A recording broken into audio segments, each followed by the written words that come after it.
Hey everybody, welcome back to my channel. So today I am going to discuss two important articles from the Hindu newspaper.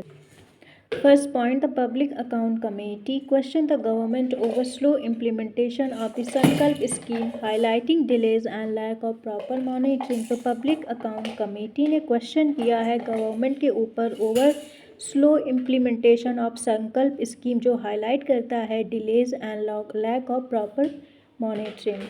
Second point, the scheme Sankalp, which is skill acquisition and knowledge awareness for livelihood promotion, aims to strengthen the skill development ecosystem, improve training quality and promote industry relevant skills. तो जो scheme है उसका क्या काम है, उसका M है कि जो सपोर्ट करे द स्किल डेवलपमेंट इकोसिस्टम को, इम्प्रूव करे ट्रेनिंग क्वालिटी को और प्रमोट करे इंडस्ट्री रिलेवेंट स्किल्स को. Third point, PAC was reviewing the Comptroller and Auditor General of India report which pointed out delays, financial gaps and weak implementation. जो PAC का work है वो क्या करती है, वो रिव्यू करती है Comptroller and Auditor General of India की रिपोर्ट को, जो पॉइंट करती है आउट ऑफ डिलेज और फाइनेंशियल गैप्स और वीक इम्प्लीमेंटेशन.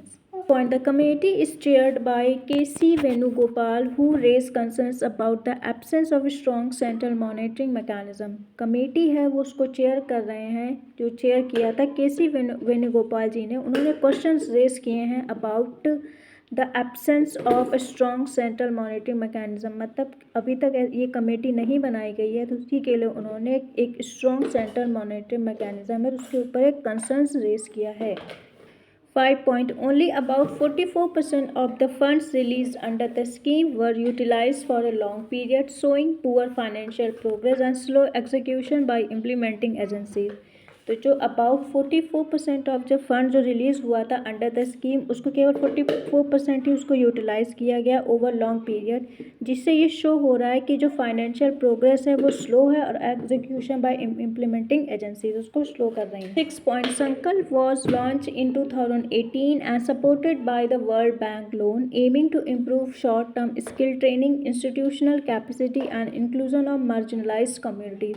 जो संकल्प है वो लॉन्च हुई थी 2018 में, जो सपोर्ट करता है वर्ल्ड बैंक लोन, जिसका एम है to improve short term skill training और इंस्टीट्यूशनल कैपेसिटी और इंक्लूजन ऑफ मार्जिनलाइज कम्युनिटी को भी. 7 point, the scheme was initially plan to end by March 23, 2023 but was extended to March 2024, indicating implementing challenges and unfinished target. जो scheme है उसको मतलब मार्च 2023 तक ही उसका प्लान था कि वो कंप्लीट हो जाएगी, पर उसको एक्सटेंड कर दिया गया था मार्च 2024 तक, जिससे इंडिकेट करता है इम्प्लीमेंटेशन चैलेंजेस और unfinished targets. 8 point, current relevance, parliamentary committees are increasingly scrutinizing government schemes to ensure accountability, better utilization of public funds and improve outcomes in India's skill development mission. तो जो parliamentary committees हैं वो increasingly मतलब लगातार scrutinise कर रही हैं, मतलब उसको एग्जामिन कर रही हैं गवर्नमेंट स्कीम को, टू इंश्योर करे अकाउंटेबिलिटी और better utilisation of public funds और इम्प्रूव करे outcomes in India skill development mission. And the second topic is related to India's linguistically diverse countries.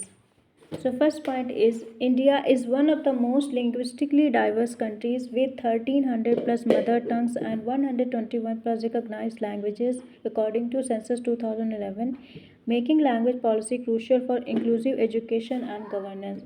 तो जो इंडिया है one of the most linguistically diverse countries है, plus मतलब 1300 plus mother tongues हैं, मतलब 1300 से ज़्यादा मदर टंग्स हैं और 100 मतलब 121 प्लस रिकॉग्नाइज लैंग्वेजेस हैं अकॉर्डिंग टू सेंसस 2011, जो इंडिया को बनाता है making language policy crucial for inclusive education and governance. Second point, when a language disappears, traditional knowledge, culture and local identity are also lost. Protecting language is the therefore linked to preserving India's civilizational heritage. मतलब अगर कोई language disappear हो जाती है, उसका जो traditional knowledge हो गया, कल्चर और लोकल आइडेंटिटी वो भी खो जाता है. Protecting language is therefore link to preserving India civilisation heritage, इसलिए लैंग्वेज को प्रोटेक्ट करना ये हम लोग प्रिजर्व करते हैं इंडियाज़ की सिविलाइजेशनल हेरिटेज को। Point, mother tongue based multilingual education improve learning outcomes because children understand concept better in their home language during early schooling. मतलब mother tongue based multi language education ये क्या करती है, improve करती है learning outcomes को, because जो children होते हैं वो बच्चे समझते हैं concept better in their home language during early schooling. According to UNESCO, millions of student globally learn in a language they do not fully understand. In India, about 40% of children face this issue, affecting literacy and increasing dropout rates. एक सर्वे किया था UNESCO ने, उसके according millions of student, मतलब millions of student globally learn in a language they do not fully understand, मतलब वो एक ऐसी लैंग्वेज पढ़ रहे हैं, सीख रहे हैं जो उनको फुली समझ ही नहीं आती है।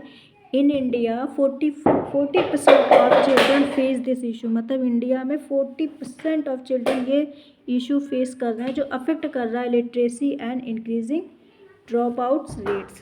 5 point, the National Education Policy 2020 emphasizes teaching in the mother tongue or regional language at least till grade 5 and preferably till grades 8 to strengthen foundational learning। तो नेशनल एजुकेशन पॉलिसी 2020 है, उसने एम्फोसाइज किया है कि अगर आप मदर टंग में बच्चों को रीजनल लैंग्वेज में पढ़ाएंगे ग्रेड 5 तक, ये preferably till grades 8 to strengthen foundational learning, जिससे foundational learning strong. 6 point, several Indian states are implementing multilingual education models. Orissa, Telangana and others are introducing tribal language education programme and digital multilingual learning material. तो India के बहुत सारे states हैं वो implement कर रहे हैं मल्टी लैंग्वेज एजुकेशन मॉडल को, जैसे उड़ीसा हो गया, तेलंगाना हो गया, अदर्स हो गए जो इंट्रोड्यूस कर रहे हैं ट्राइबल लैंग्वेज एजुकेशन प्रोग्राम और digital multi language learning materials. And government initiative like PM e Vidya Diksha platform and AI based translation tools are expanding educational content into multiple Indian languages. तो government के initiative हो गया जैसे PM Vidya Diksha platform और AI based translation tool, वो expand कर रहा है एजुकेशनल कंटेंट को इनटू मल्टीपल इंडियन लैंग्वेजेस में। Point, current relevance on International Mother Language Day 21st February, discussion across Indian again highlighted language inclusion in education, technology, translation and implementation of national education policies multilingual approach। जो अभी का approach है current relevance, वो है कि जो international mother language day जो हम लोग सेलिब्रेट करते हैं 21 फरवरी को, वो डिस्कशन अक्रॉस इंडियन अगेन जो हाईलाइट कर रहा है language inclusion in education, technology, translation और implementation of national education policies multilingual approach.